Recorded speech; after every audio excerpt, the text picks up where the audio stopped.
Hello, welcome to my midweek sewing update. I'm Claire and this is my channel, Clarobobbins.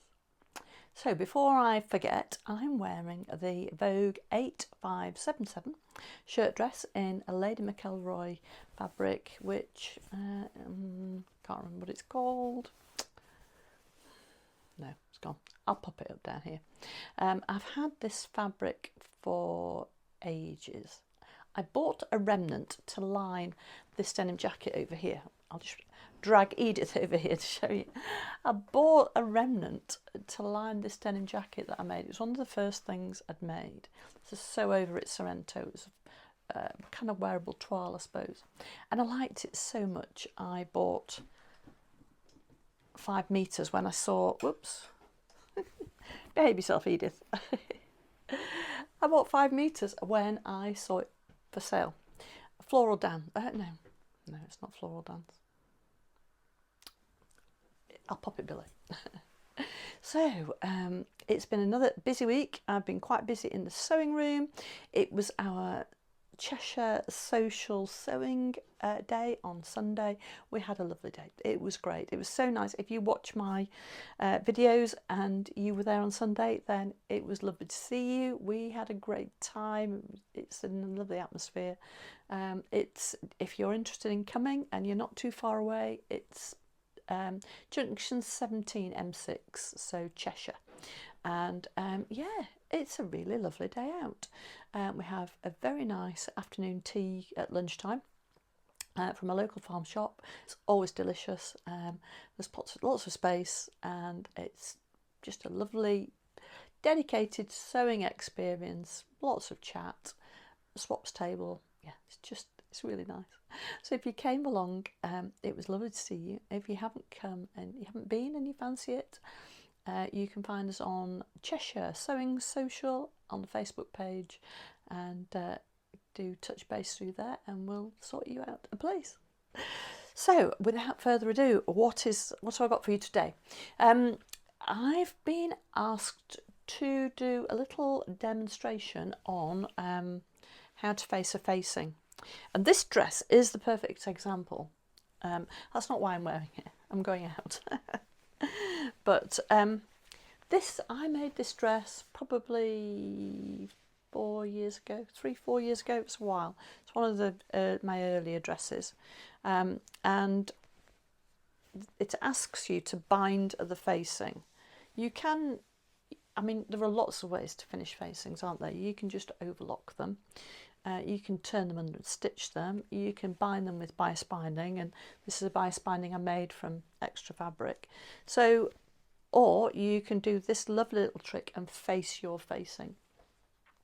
And I've done a little video about how to do that, which I'll pop in at the end. I'll do a timestamp for it, so if you want to go straight to the technical bit of the video, feel free. I'll pop the timestamp in for you for when this starts. So it's all about getting a really neat finish. This is my preferred finish, where there's no binding or anything.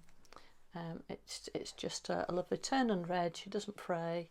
You can edge stitch it if you wish, top stitch it if you wish. You don't have to. It won't go anywhere. Lots of facings are understitched, aren't they? I know my other 8577, which I've shown in the footage I filmed for the technical bit of the video, you can see what it's like when it's been washed several times. I think I made the other one about how long ago? It's over a year. Made it March last year, so it's been through the wash several times. I do machine wash my dresses, usually 30 degrees, just a regular wash. Don't do anything special with them. Don't tumble dry them, and they go through fine and they wear really well. So facings, facings, I hate facings. That's not true. I don't hate facings at all. I'm not that fond of facings.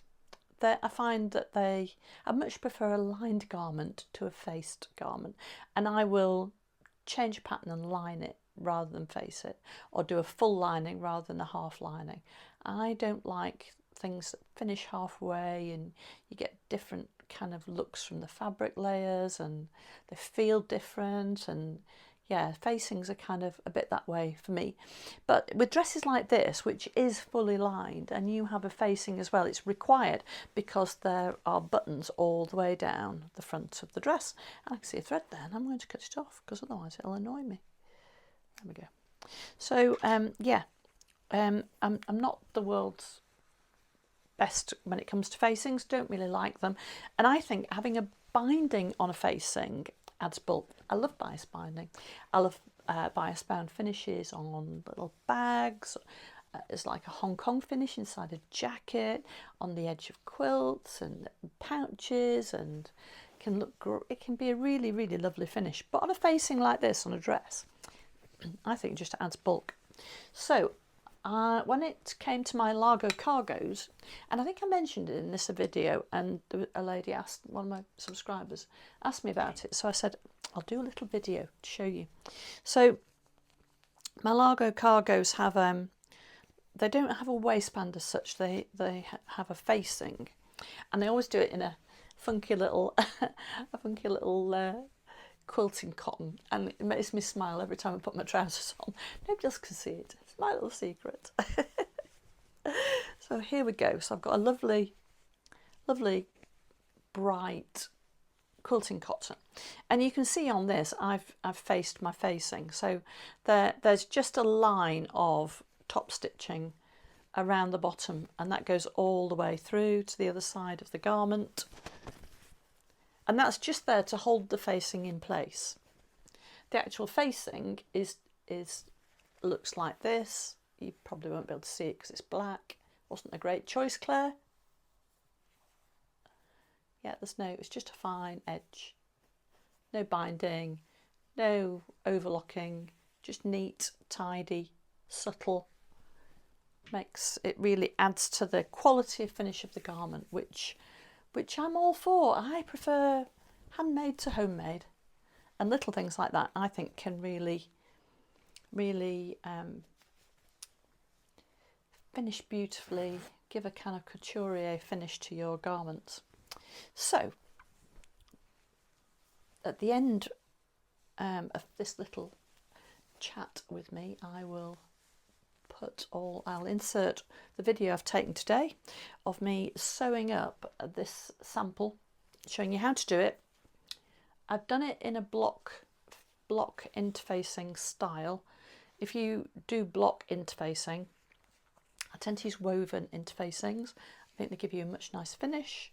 I block interface, so and I tell you, Karina from Lifting Pins and Needles does some great demos.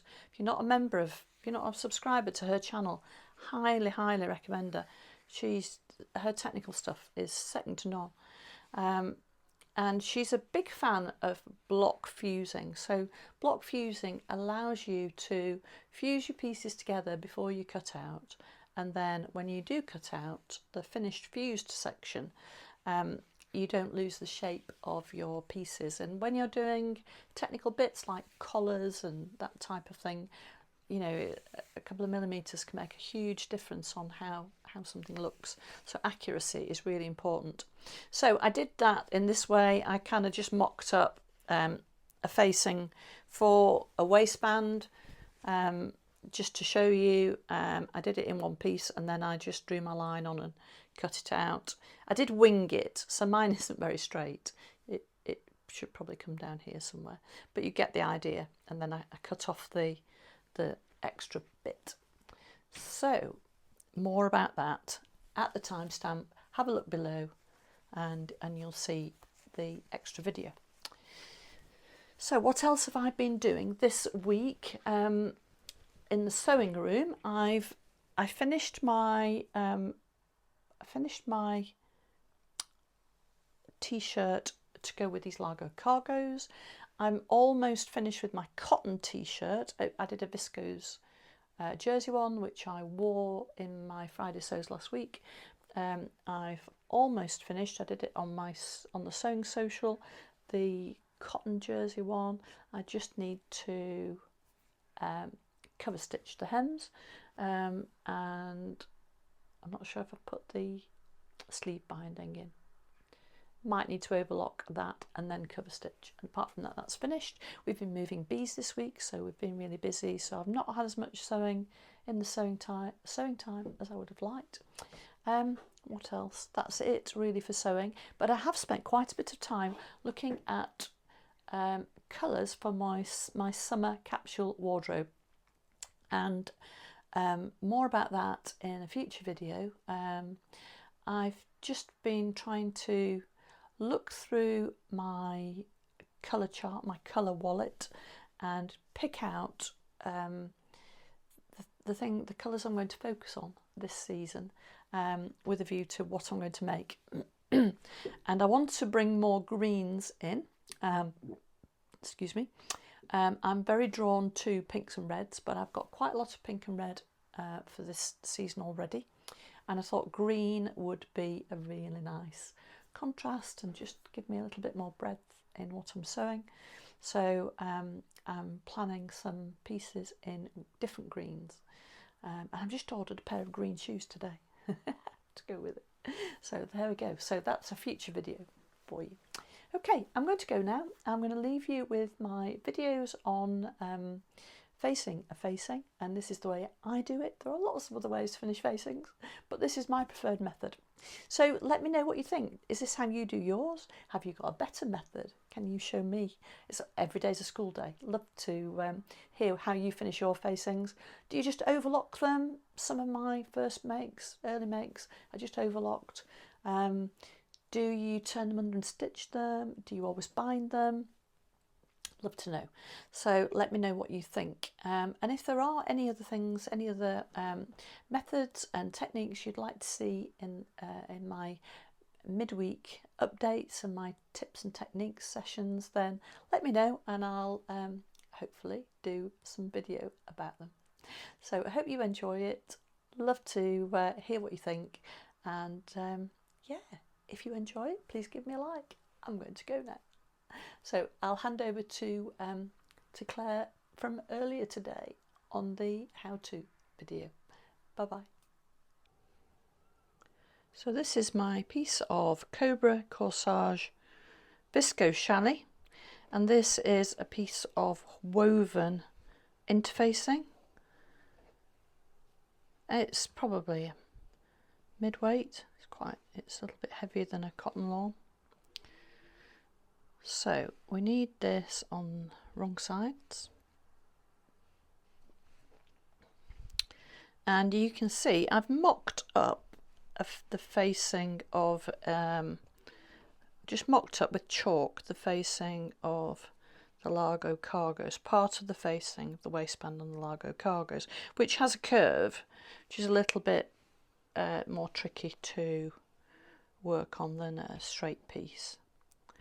There we go. Now, if you're not familiar with block fusing is where you fuse together pieces that are larger than you need. So this bit is all extra here. This is the bit I need. You fuse together pieces that are larger than the piece you need, so that when you have fused the fabric, you then can recut your piece and cut it accurately, and you don't lose the shape of interfaced sections of difficult, like if you're interfacing sections of a collar, it's very easy to lose the shape of the piece because they're intricately cut pieces. They have lots of detail. Accuracy is really important, and it's very easy to lose all that, because as you fuse your pieces together, it can affect the shape, the final shape. So interfacing first and then cutting out is the way to go. Now you can't do that with this. You have to part cut it, interface part of it, and then recut the second part. So I'll go into that in a little bit more detail. So the bit we're going to be sewing is this curve here. Okay, so the same here. So this one's actually upside down, I think. Yeah. So this curve here, and this bit is going to be cut away So this is the interfacing, this is the wrong side of the Cobra Corsage Viscose Chalet. The next step is to pin the facings together, right sides together. So I'm going to just pin those with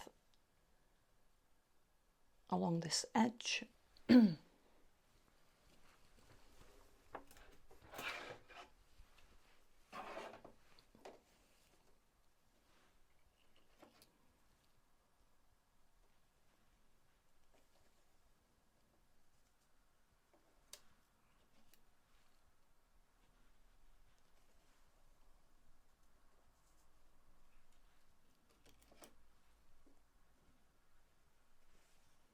I like to pin perpendicular to where I'm sewing so they're easy to pull out. I'm going to sew down this edge. The seam allowance doesn't really matter.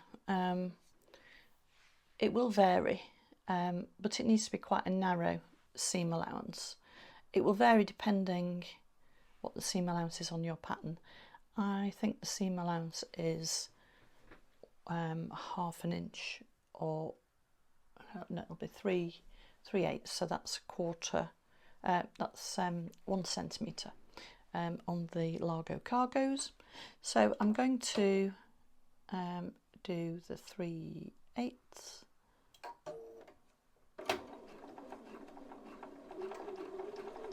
I would do just a reverse forwards and backwards to start, and then I think that's actually 1/4 inch rather than 3/8, but it doesn't really matter. Keep the seam allowance as even as you can.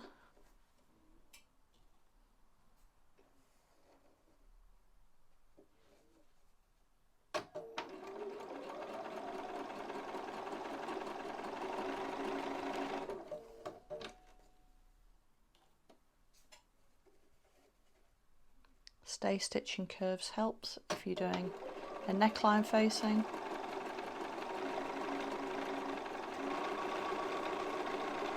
As soon as you get a woven on the bias, it can stretch out, so it's quite important not to let it do that.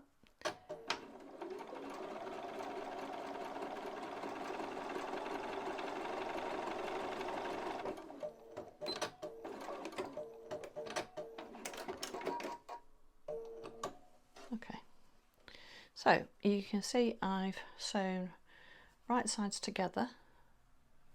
That's going to be the edge of our facing. It's the line we're going to create, and we're now going to trim that seam allowance back to about 1/8 of an inch, and then we will fuse it together. So we'll just trim. You can do this with whatever type of scissor you like, with your shears, or you can do this with your wheel.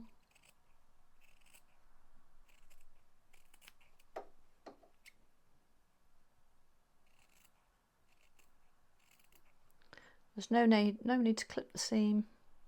Even on a curve, it's narrow enough to not need that.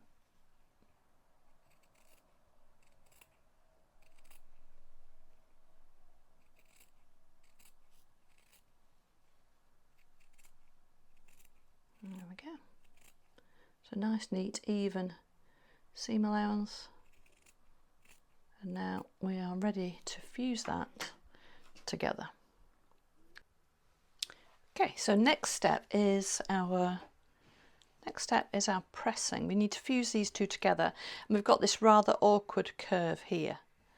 So I'm going to press from the viscose chalet side, and I'm going to press carefully, pushing the iron towards the seam where the fabrics are going to fuse, and I'm just going to ease the fuse, just using my fingers to just guide it over. So I'm just pressing out the seam very gently and pushing the fusible interfacing across so that the very edge fuses to itself and leaves me with a really neat stitching line. So you need to do this just a little bit at a time, being careful not to stretch out your curves, and just very, very gently use the toe of the iron to push it down onto itself. Take your time, work from one end, have a practice before you do this on a garment. It's not difficult, it just requires a little bit of patience and a little bit of care, working from the non-fusible side. Yeah, that's okay. Okay, so what we now have is we've now got our seam pressed flat, and that's nicely pressed along that side, hoping that you can see that. It's nicely pressed over, and the next stage is to fold that over and to press that edge. So we're now going to start to fuse the facing down onto the fusible interfacing, and we want to make sure that this edge here is nicely rolled so that we see the interfacing. We see the nice faced fabric and not the interfacing. So we want it to be ever so slightly curved with the, like that, so that you see a millimetre or so of the fabric. I'm not sure how well you can see that. You see a little bit of the fabric on that edge. It's difficult to show you in this light. That's probably the best view. There. Okay, so this time we're pressing from the edge of the facing, and we want that to be even.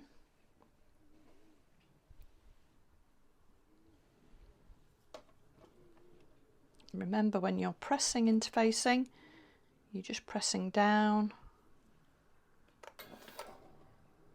By all means, use a pressing cloth to do this.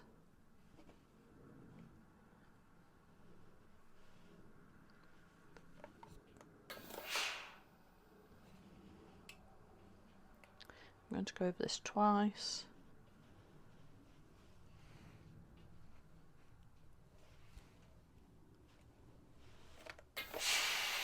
So I'm just pressing down.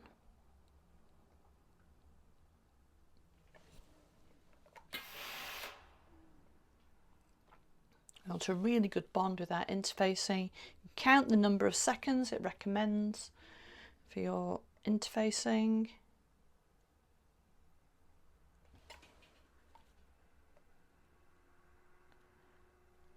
This is probably stuck slightly to my ironing board. It's a very old cover, this one. It's got a hole in it, so I'm not precious about it really. That's fine. There we go. So that's now nicely interfaced. We can just press it up from this side. Make sure that we're really happy with that edge of our facing. There we go. So we've got a tiny, tiny, very, very neat edge on the facing.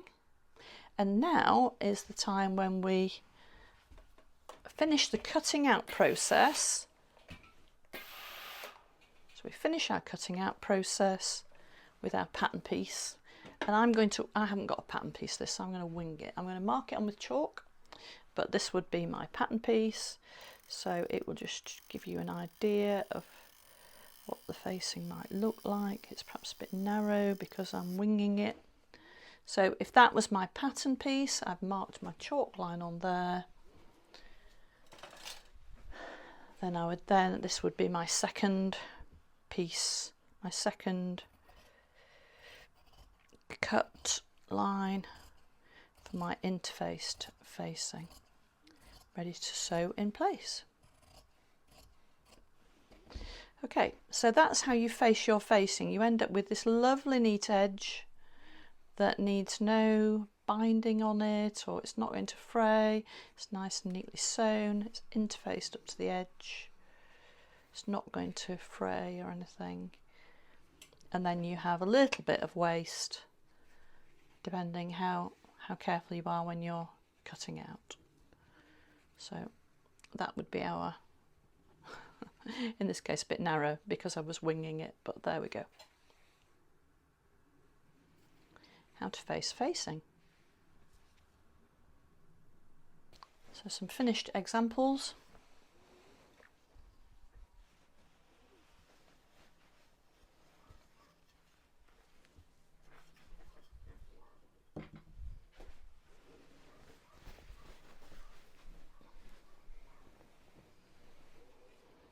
This is an 8577 Vogue, and this facing is all faced, so we've got a lovely neat edge for the button facing and the buttonhole facing. Those are my neat edges. That's then understitched. And on the same dress, the same 8577, this is the first version I made. This is the first dress that I made. Same dress, same part of the dress. And on this one, I had to bind the facing. So those are the instructions in the pattern. And it's nowhere near such a neat and tidy finish, and it can be quite bulky around a waistband depending which binding you use. I made my own bias binding, but you can see it's not such a nice finish. So there we go.